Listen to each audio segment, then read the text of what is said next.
I mean, there is a little bit more downside risk now to that soft landing or the no landing scenario that markets had been hoping for. In particular, what we're looking at as the potential fallout of what remains from the turmoil in the banking sector that we've seen over the last few weeks is that tightening of lending conditions that Lagarde mentioned, that we're seeing in the bank lending survey as well in the US. And the risk, obviously, is that as conditions tighten, the weaker companies, the weaker borrower, the weaker households, the weaker real estate company will find it more difficult to get that credit or will pay a higher price. So therefore, the biggest element of our strategy has been and continues to be to focus on quality. And quality is companies with cash flow, current cash flow, and companies with manageable leverage. The human brain is programmed to spot coincidences, and maybe quite often those coincidences are not connected. But when I came in this morning and I saw all the stories that we were reporting on, the fact that there are 3 significant departures from Goldman Sachs' tech division, the fact that they're restructuring their financial group, the fact that we saw Alibaba making a major announcement on restructuring to try and help some business units get more capital.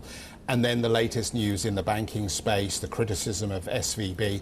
All of these stories seem to me to be related to the tightening in financial conditions and the difficulty companies are going to experience going forward getting the liquidity in some sectors. Then I have to come to an investment conclusion. So my investment conclusion, beyond your very sensible advice about going with conservative strength, is should I avoid equities completely at this point, go to cash or go to money market funds while we wait for the grape shot and the fog of war to clear a little on interest rate direction? Yeah, so there's more competition, as we've, as people have been saying since the start of the year, more competition for equities from the bond market and from cash. And actually, cash is a big competitor when we talk to clients as well. If you can get 5% on your money, why would you even be in bonds? But especially even more in the equity market. So a lot of what people are doing in the equity market are actually structures where people sell the upside, where they buy some protection, because if you can get 8%, 9% in a structured product, or even in decent quality bonds, why would you be in the equity market? I wouldn't be too negative on equities either, because of course you've had a correction in valuations, and in particular as well you've started to see that downgrade in earnings expectations, especially for the first quarter. Earnings expectations are actually quite conservative. If you want to be bearish on the equity market, I would rather say that the fourth quarter of this year, maybe people are too optimistic on a rebound. So the profile that we're seeing for the economy is a slowdown, but no recession in the US, but a very lackluster Q2, Q3, Q4, and that kind of caps your upside. It doesn't immediately mean that the equity market needs to fall a lot. Not convinced about your we've had a revaluation argument. I've got to be honest. The S&P trades at arguably 20 times.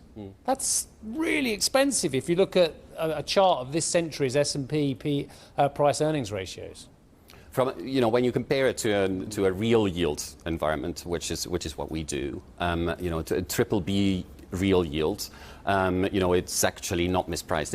It's has been following that. Now, obviously, what you do need I do think the bond market determines a lot of where relative valuations are going to go. So over the last few weeks, surprisingly, actually, because some of the stress started in the VC and the technology space, growth stocks have been doing well, but that's obviously simply an effect of what you're seeing in the bond market. So that growth versus value will flip a lot, and that will determine relative valuations as well, determined by bond markets, but without much direction, I would say.